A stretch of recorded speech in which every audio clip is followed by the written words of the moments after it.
Hello दोस्तों, स्वागत है आप सभी का स्लीपी क्लासेस में। दोस्तों, मेंस डे इनिशिएटिव में आपका एक और बार स्वागत है। हर साल ये इनिशिएटिव आता है, फ्री इनिशिएटिव रहता है जहां पर हम मेंस का एक सवाल हर रोज़ डिस्कस करते हैं।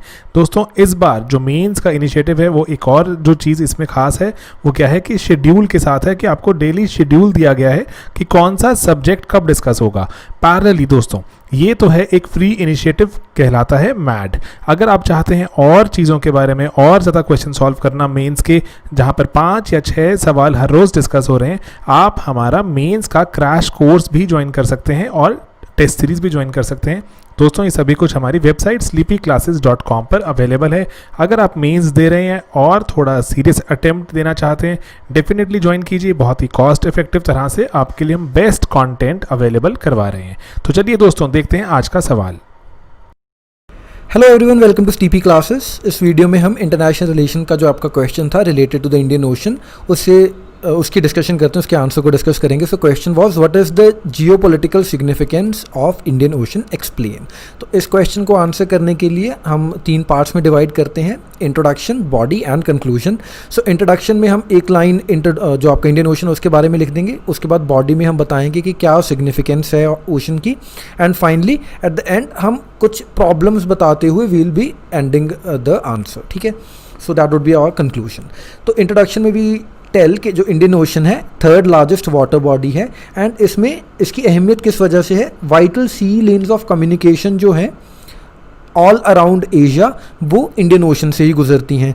तो इसी वजह से जो एशिया की लार्जेस्ट इकॉनमीज़ है एज वेल एज जो फास्टेस्ट ग्रोइंग इकॉनमीज़ हैं वो डायरेक्टली इन्हीं सी लेन्स ऑफ कम्युनिकेशन के ऊपर डिपेंड करती हैं। तो अब सिग्निफिकेंस क्या है इंडियन ओशन की। ट्रेड एंड कॉमर्स की अगर हम बात करें, 80% जो दुनिया का सी बॉर्न ऑयल ट्रेड है वो इंडियन ओशन के ही चोक पॉइंट्स के through, which is your straight of Malacca, straight of Hormuz, है ना, इन्हीं के थ्रू गुजरता है। दूसरी चीज़, रीजनल सिक्योरिटी बहुत मैटर करती है इंडियन ओशन के ऊपर। कैसे? अगर आप देखें the system of governance in the area which is your south Asia and Southeast Asia etc. So it highly depends on the prevailing political thought processes. जैसे पहले अगर बात करें कैम्बोडिया, वियतनाम में जो वॉर्स वगैरह रही है ना, एंड उसके बाद फास्ट फॉरवर्डिंग तो अफ़गानिस्तान, ईरान, तो इन जो पॉलिटिकल थॉट क्या प्रिवेल कर रहा है इनमें, या पॉलिटिकल सिचुएशन कैसी है, उनके ऊपर जो पूरी रीजन का सिनेरियो डिपेंड करता है। एंड साथ ही साथ अगर आप अफ्रीकन रीजन भी देख लेते तो जो आपका सोमाली कोस्ट है ना, तो ये सब भी डायरेक्टली इन्फ्लुएंस करते हैं to the trade which is 80%। तो इसीलिए रीजनल सिक्योरिटी जो है वो भी काफ़ी ज़्यादा एक सिग्निफिकेंट एस्पेक्ट है आपकी इंडियन ओशन रीजन का। एंड मोरोवर ये जो रीजनल सिक्योरिटी है डायरेक्टली आपकी वर्ल्ड सिक्योरिटी को भी इम्पैक्ट करती है ना। अफ़गानिस्तान कितने टाइम से वॉर जोन बना हुआ है, एंड उसके बाद जो आपकी मिडल ईस्टर्न कंट्रीज़ हैं कितने टाइम से सदियों से ही वॉर्स चली आ रही हैं एंड बस ख़त्म होने का नाम ही नहीं ले रही हैं। तो ओवरऑल जो वर्ल्ड एक्सेस है वो इंडियन ओशन के ऊपर ही डिपेंड करता है। The third thing is zone of strategic competition. India, China दोनों ही fastest growing economies. In fact India was the fastest recently, अभी कोरोना के टाइम्स में तो थोड़ा नीचे आ गया, लेकिन अगेन दूसरी तरफ चाइना है। चाइना नंबर 2 की पावर है रिसेंटली, लेकिन लोगों का कहना है कि बहुत जल्द यूएसए को सरपास कर देगा चाइना। चाइना क्या कर रहा है अपने इंफ्रास्ट्रक्चर प्रोजेक्ट्स में which are around the Indian Ocean only, अपना बेल्ट एंड रोड इनिशिएटिव जो है उस पर बिलियंस ऑफ डॉलर स्पेंड कर रहा है। तो इसी चक्कर में चाइना क्या कर रहा है, जगह जगह पर अपने नेवल पोर्ट्स बना रहा है, मिलिट्री पोर्ट्स, जैसे जिबौती में है, then they are investing in Hambantota port, है ना। तो ऑन द कॉन्ट्रेरी इंडिया का क्या स्टांस है, इंडिया कहता है कि हम नेट सिक्योरिटी प्रोवाइडर हैं of the Indian Ocean region. तो अब दोनों लॉगर हेड्स पे आ गए इसी वजह से। तो एक तो ये जोन ऑफ कंपटीशन आ गया। दूसरी चीज़ क्या है, the growing presence of extra regional powers and nuclear capable nations, जैसे आपके ब्रिटेन, फ्रांस, इनके आइलैंड्स हैं, and in the Indian Ocean region only ना, रीयूनियन आइलैंड्स अलोंग। और उसके अलावा यूएसए की अगर हम बात करें, सो यूएसए का एक नेवल बेस है अपने इंडियन ओशन रीजन में ही, रीयूनियन आइलैंड्स में, if I am not wrong, है ना। और दूसरा आपके इधर मिडल ईस्टर्न में कतार में है एक यूएसए का पोर्ट। सो सिमिलरली काफ़ी ज़्यादा स्टेक्स हैं in the Indian Ocean region, क्योंकि ट्रेड का नंबर बहुत ज़्यादा है। तो इस सब से क्या हो रहा है, अब जो रीजनल पावर्स हैं वो तो झगड़ ही रही हैं, जो एक्स्ट्रा रीजनल पावर्स हैं जो कहीं और की पास हैं, न्यूक्लियर केपेबल नेशंस हैं, उनके पास काफ़ी ज़्यादा हाई स्टेक्स हैं to alter the security equation.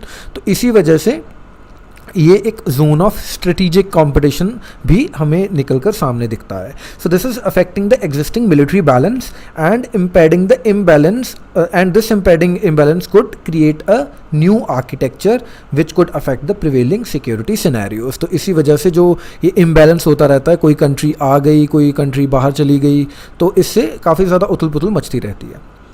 The fourth point is military footprint, है ना। तो जैसे यूएसए है, फ्रांस, चाइना, इंक्लूडिंग इंडिया, सभी अपनी जो मिलिट्री इस्टेब्लिशमेंट्स है, जैसे हम पहले बात कर चुके हैं, मिलिट्री पोर्ट्स एंड ऑल बनाना चाहते हैं। तो at the strategic points India for example आपके ओमान के साथ मिलकर भी एक पोर्ट बना रहा है, डेवलप कर रहा है। हम चाबहार पोर्ट डेवलप कर रहे थे, है ना। तो अलग अलग जगह पर सेशल्स में इंडिया इनफैक्ट इन्वेस्ट करना चाहता था इन अ पोर्ट।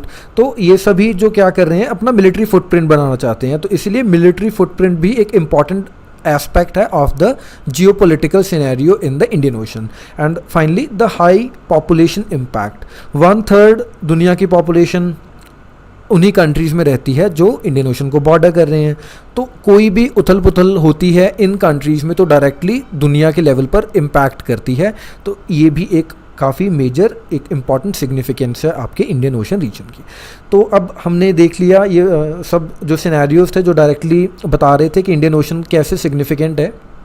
इसके बाद the economic upsurge of some nations, stagnation या slow down of others is throwing up challenges that could affect the regional and international markets. तो काफ़ी एप्टली ये जो प्रेजेंट सिनेरियो है, पॉलिटिकल सिनेरियो है, एक इकोनॉमिक पॉलिटिको इकोनॉमिक सिनेरियो बोल सकते हैं आप इसको, तो उसको दर्शा रही है ये लाइन कि कुछ नेशंस हैं बढ़ रहे हैं लीप्स एंड बाउंड से, कुछ नेशंस स्टैग्नेट कर रहे हैं, कुछ नेशंस स्लो डाउन कर रहे हैं। तो इन सब की वजह से अलग अलग टाइम पर अलग अलग चैलेंजेस हमें दिखते रहते हैं।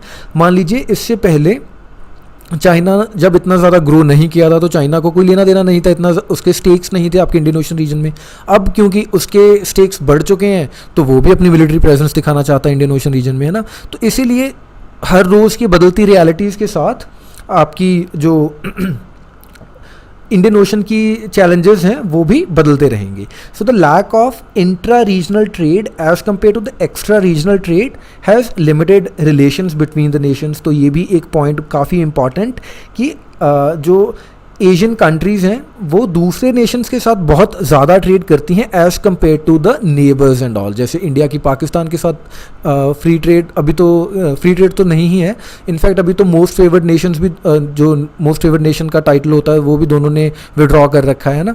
तो ये एक मेजर चीज़ है जिसकी वजह से जो इम्बैलेंस सा रहता है पूरे रीजन में। And added to it the growing competition and race for exploiting natural resources.